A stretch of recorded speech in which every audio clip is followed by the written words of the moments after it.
by George. Foreman twice coming up and under with the left hand. And remember, when you're watching George Foreman, you're watching a man who has been known to knock opponents out with glancing blows. His hands are so heavy that what becomes a knockout punch doesn't always look like one, and Rodriguez goes down.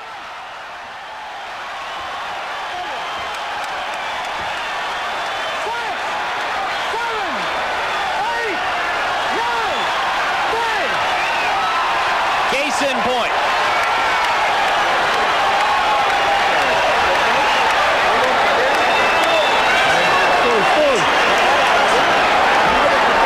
Just to be in there with Foreman. Now Jamison from the ropes. And every time Jamison gets in trouble, he starts throwing punches. And it's the jab of Foreman that is picking Jamison apart. That is what keeps Mills Lane from stopping this fight. There he is. There it is from Mills Lane. That's all. That's enough. Foreman wound up for that final ride. And here in the fourth, George Foreman makes it 21-0 on the comeback trail, and it's knockout number 20. May be more dangerous to his comeback than Ladislav Mihangas. Mihangas not really dangerous. Foreman moves ahead forward with his hands down. Look where his hands are.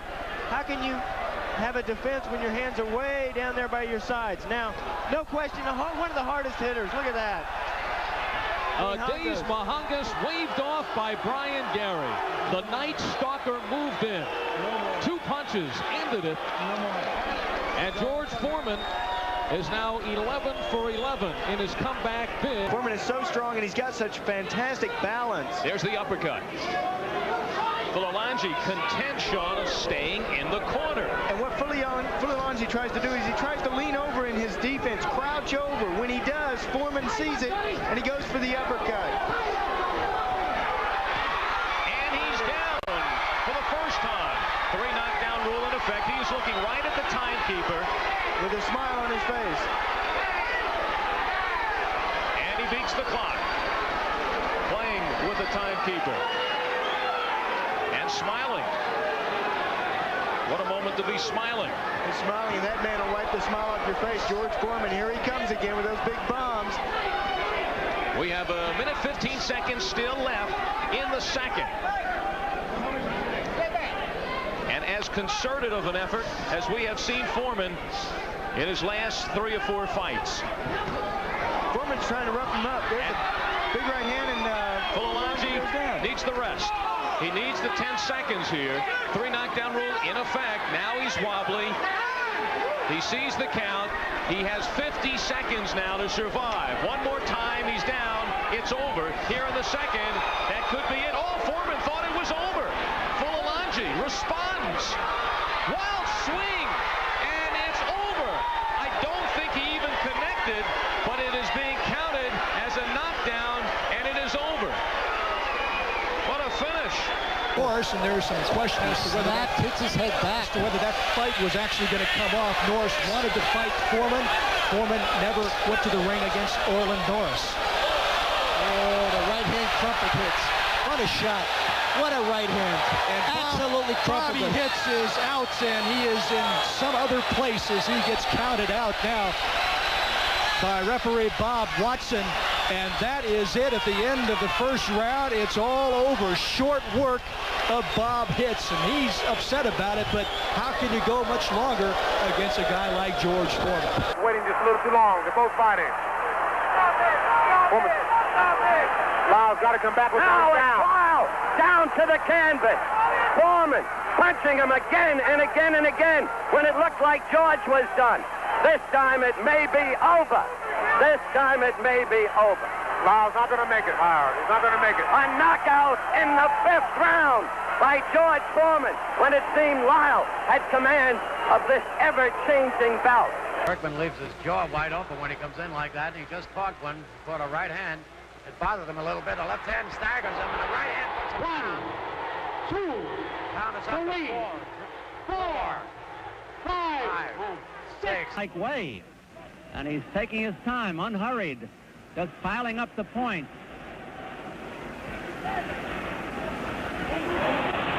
Cavallo staggered.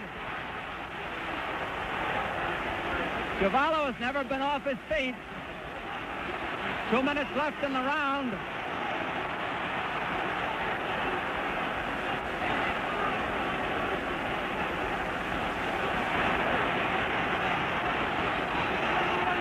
It's an awesome battering that Cavallo is taking.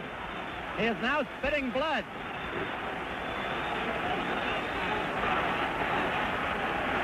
Cavallo being battered in his own corner. And Irving Ungerman, his manager, is asking the referee to stop it.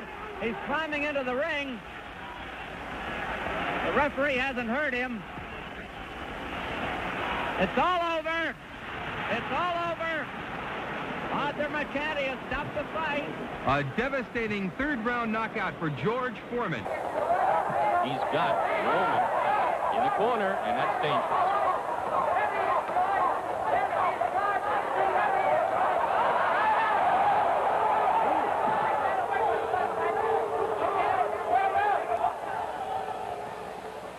George hit Roman while he was down.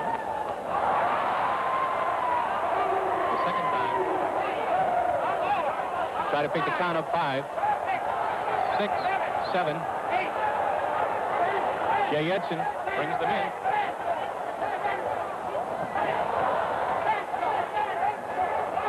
The right uppercut did the job.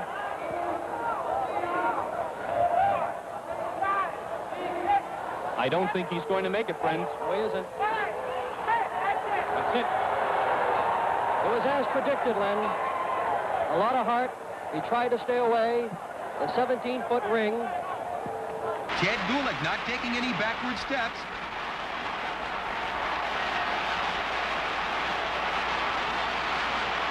Foreman pouring it on.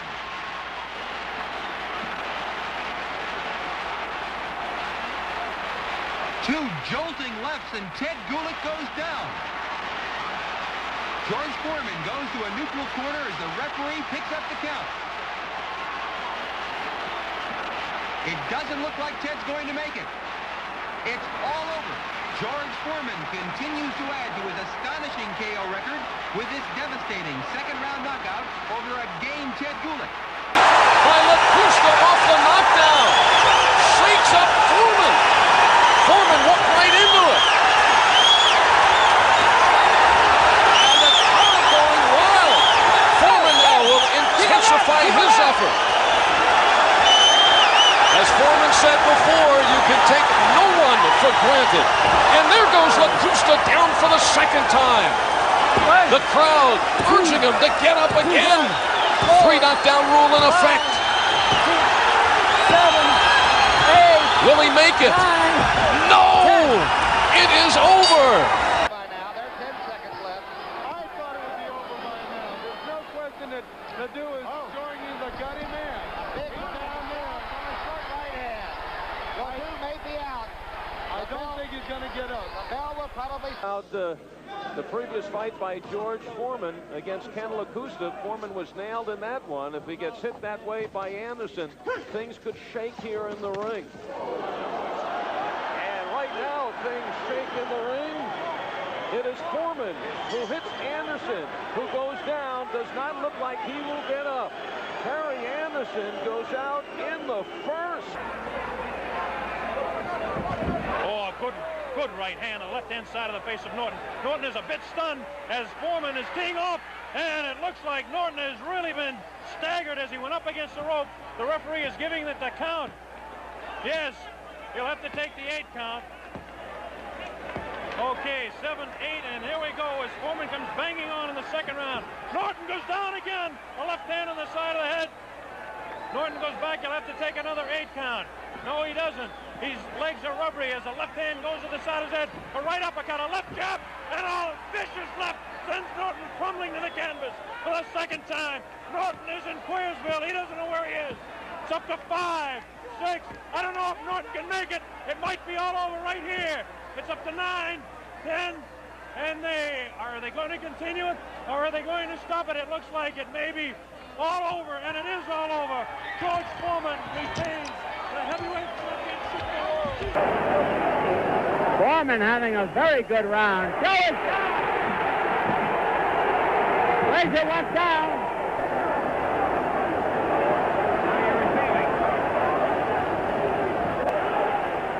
Frazier fighting back gamely, but he's having trouble. There's the countdown, 20 seconds to go. Frazier down again. Frazier is wobbling around. Frazier has never taken this kind of punishment, and it goes down at the bell. Arthur McCanty rules that now he is taking the match. Foreman is being warned. Frazier is being battered in Foreman's corner. Joe's about to go down. He does. He goes down again. Joe is desperately trying to get to his own. Joe's been down 4 times. There goes Joe down again. 5 times he's been down. Foreman at him again. It's hard to see how Frazier can last.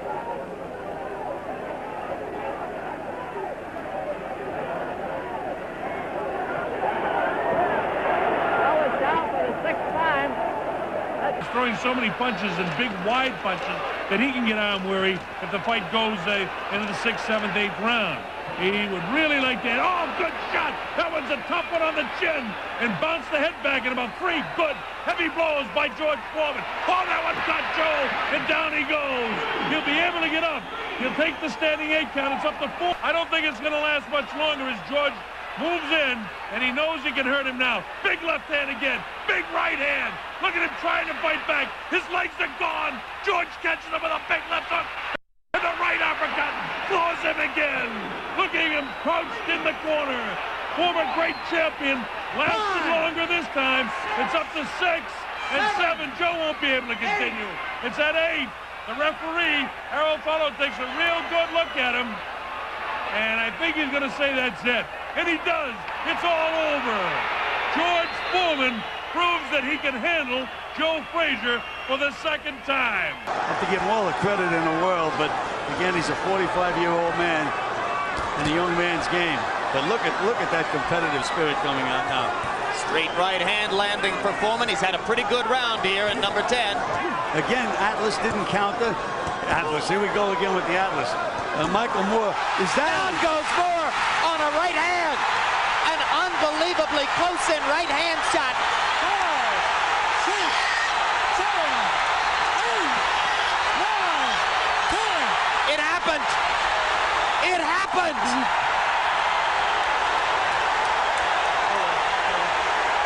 I can't believe it.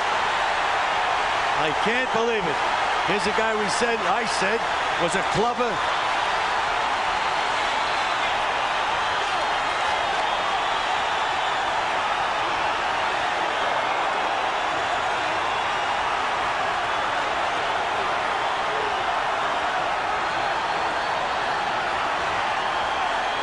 As referee Joe Cortez waved his arms over Moore, George Foreman knelt in prayer in the neutral corner. You know, this was a 2-to-1 fight, but in my mind it was a gazillion to 1 that George Foreman could ever win the heavyweight championship again.